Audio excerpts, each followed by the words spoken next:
தேசியவாத காங்கிரஸ் கட்சியின் தலைவரும் சரத்பவாரின் அண்ணன் மகனுமான அஜித் பவார் கடந்த 28ஆம் தேதி மகாராஷ்டிரா மாநிலம் பாராமதியில் நடந்த விமான விபத்துல பலியானாங்க. அவரது உடல் 30ஆம் தேதி காலை 11 மணி அளவுல பாராமதியில் முழு அரசு மரியாதையோட நடந்துச்சு. உயிரோடு இருந்தவரை அரசியலில் அதிரடி திருப்பங்களை கொடுக்கும் அரசியல்வாதியாகவே அஜித் பவார் இருந்து வந்தார்.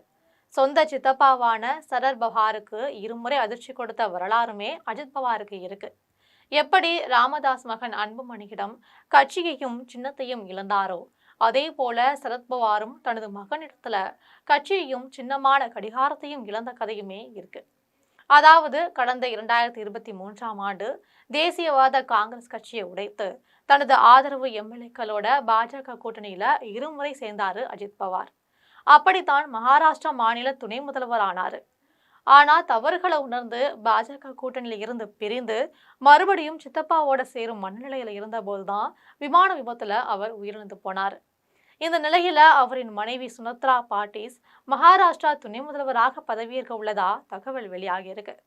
இது பற்றி ஜெம் தொலைக்காட்சி வழங்கும் சிறப்பு செய்தி தொகுப்பை இப்போது பார்க்கலாம்.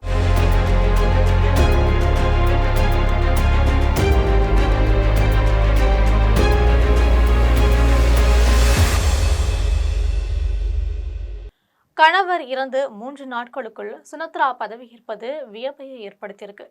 சுனத்ராவுக்கு அரசியல் ஒன்றும் புதுசு கிடையாது. பாரம்பரிய அரசியல் குடும்பத்துல தான் பிறந்திருக்காங்க.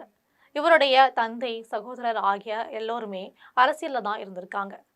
கடந்த 1963ஆம் ஆண்டு அவுரங்காபாத்ல பிறந்த சுனத்ரா பிகாம் பட்டம் பெற்றிருக்காங்க.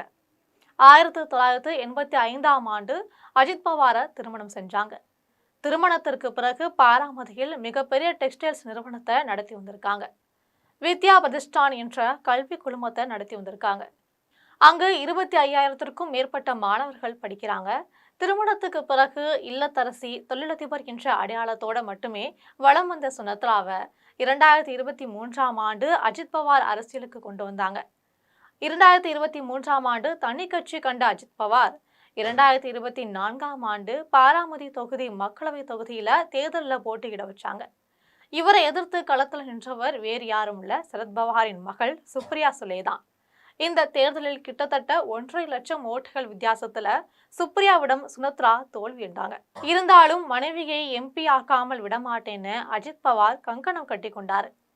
பின்னர் மனைவியை ராஜ்யசபா எம்பி ஆக்கி அழகு பார்த்தாரு. இந்த நிலையில அஜித் பவாரின் திடீர் மறைவு சுனத்ராவை மகாராஷ்டிரா அரசியலுக்குள் இழுத்து வந்திருக்கு. இப்போ என்சிபி கட்சியின் தலைவராகவும் மகாராஷ்டிரா துணை முதல்வராகவும் பதவியேற்க வேண்டுமென அவருக்கு நெருக்கமானவர்கள்லாம் கட்டாயப்படுத்திட்டு வராங்க. இதனால வேறு வழியே இல்லாம கணவர் வகித்த பதவியை ஏற்க சுனத்ரா முடிவு செஞ்சுள்ளதா சொல்லப்படுது. இன்னைக்கு மாலை 5 மணிக்கு மகாராஷ்டிரா மாநில துணை முதல்வராக அவர் பதவியேற்பார்னு எதிர்பார்க்கப்படுது.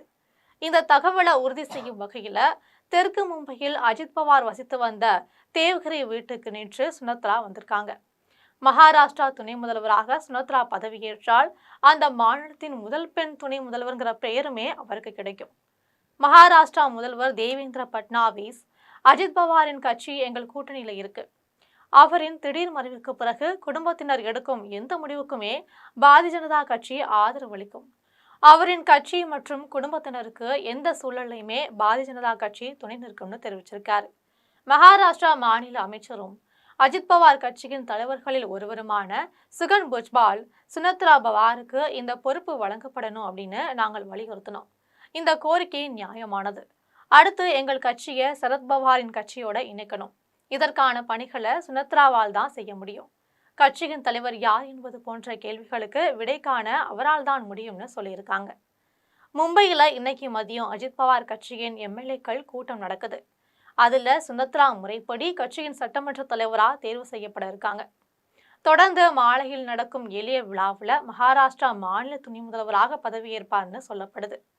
பொதுவா கணவர் இறந்தவுடன் மனைவி ஆக்டிவ் பாலிடிக்ஸ்குள் நுழைவது ஒன்றும் புதுசு கிடையாது. அதிமுக தலைவர் எம்ஜிஆர் மறைவுக்கு பிறகு அவரின் மனைவி ஜானகி அரசியலுக்கு வந்தாங்க. தமிழகத்தின் முதல் பெண் முதல்வருமானாங்க. நடிகர் விஜயகாந்த் மறைவுக்கு பிறகு அவரின் மனைவி பிரேமலதா உடனடியா கட்சி தலைவர் ஆனாங்க.